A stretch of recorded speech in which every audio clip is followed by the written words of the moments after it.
Guys, let's have a talk. We have a huge problem. Look at the graph. Less than 5% of you are subscribed to my channel. It doesn't take much to make me happy. How about 1 in 5 of you subscribe right now? I shouldn't have, but I did it, and I feel better for it. I sent a text to his friends that were there when he was cheating but kept smiling to my face. I expect to be dragged and downvoted into oblivion. My ex-fiancé is part of a sports club. I sent a text to his teammate, urging him to tell the women in the sports team who slept with my ex-fiancé to get checked immediately. They all have group chats, all know each other, all sleep with each other according to my ex. I grew tired of being the gatekeeper of my ex's image. I suffered because he did not tell me he had been sleeping around during my pregnancy and after I gave birth. I only found out because I suffered for months and the doctors exhausted all possibilities and used various medicines. Thank God for science. The regular health checks allowed me to have a specific time window of when the cheating occurred due to the positive test. He couldn't gaslight the results. This is why testing is important, even with your spouse. Part of me wants those women to get checked because they don't deserve to feel that pain, lose their ability to have kids. Their partners don't deserve it. If my fiancé, father to my child, couldn't tell me, he certainly would not have told them. But I would be lying if I didn't say that I feel good that they will be the ones scrambling around to get a health check, stressing, waiting months for results retesting. They have to deal with the public humiliation amongst their peers, and I don't have to hold this to myself anymore. I know a lot of you won't agree or understand this. Update. This is not the update I wanted to give, but I had to share with you. So here we are, both in our 20s, asked for another chance, and of course I said no. I have restricted our communication. He can only reach me through emails. However, he has decided he doesn't want to communicate at all if he can't call me.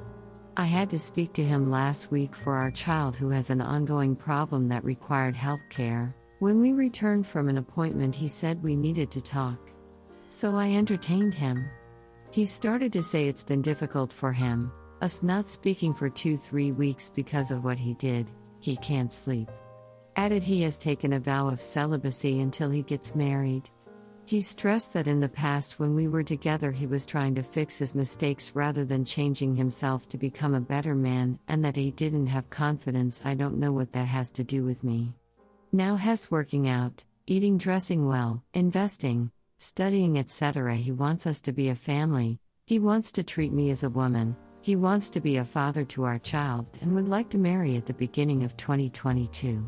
I later messaged him to politely decline this wonderful opportunity. I told him that I would like to focus on what I am doing now. That he's probably lonely or guilty and he should get over it.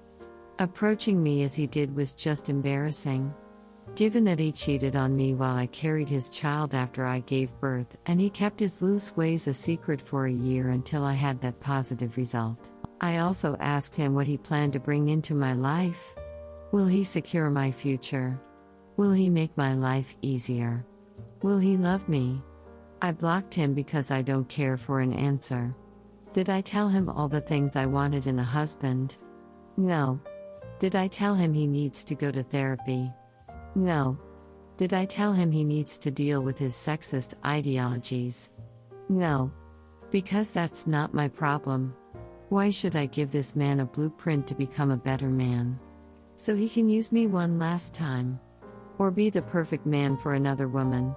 This is why you should cut contact with cheating exes, because they just need something from you, whether it's your attention, expertise, intimacy, money, or advice. Anyway, he called me from an unknown number requesting the measurements for our child's room in my house. I asked what for. He said to decorate. I had previously told him that I would decorate alone. I later asked why he wasn't respecting my decision to decorate alone just to see his response. Then he accused me of not letting him be a part of our child's life, or that I am making decisions for our child, telling him what our 1-year-old child likes. He is allowed in our child's life, just not as much in mine.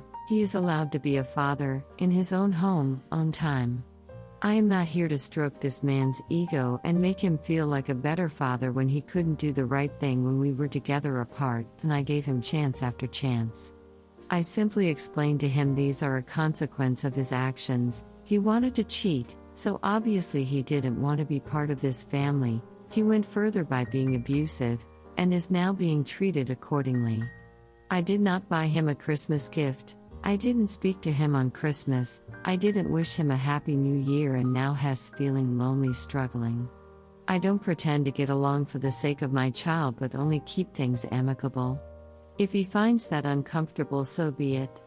From these small exchanges, I know that I will definitely not be talking to him at all. Update 2. My cheating ex-fiancé filed for bankruptcy. I prayed that God would avenge the wrong that was done to me, because that's the only thing that stopped me from replaying or pondering on getting revenge and distracted me from the wave of heartache grief that overcame me.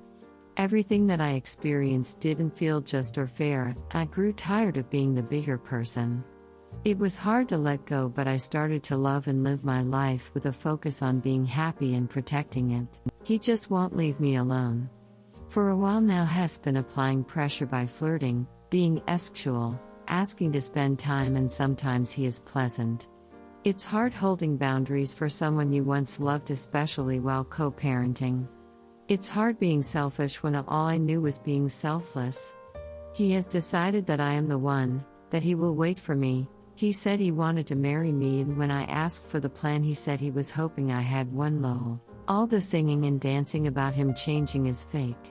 I am feeling so much pressure from him and others to make it work or help him out, but has dangling a carrot of marriage, a happily little family in front my face. It just feels like I have been here before, and I know the result will be the same. I tried to advise him on the mistakes he was making, but he called me a hater. Now he dug himself a hole. I have refused to help him in any capacity. I have told him many times over that he should call the women he cheated with, his friends he always chose over me, his family, to help out. They are not helping him out. I feel like he only wants me because he is at his worst and no woman is willing to entertain him. It's a huge insult to me that he thinks that Terry's still a chance. The conversation of moving in with me has come up so many times, and I have always shut it down. So I don't get it. Why won't he leave me alone? Has blocked, has not allowed into my home. These rules keep me safe and make me feel like I am in control, but I just want to move on in peace. It's tiring protecting yourself often. I don't feel happy that Hess in the situation he is in. Somehow I feel kind of bad, and that's confusing me. Any words of wisdom would be greatly appreciated.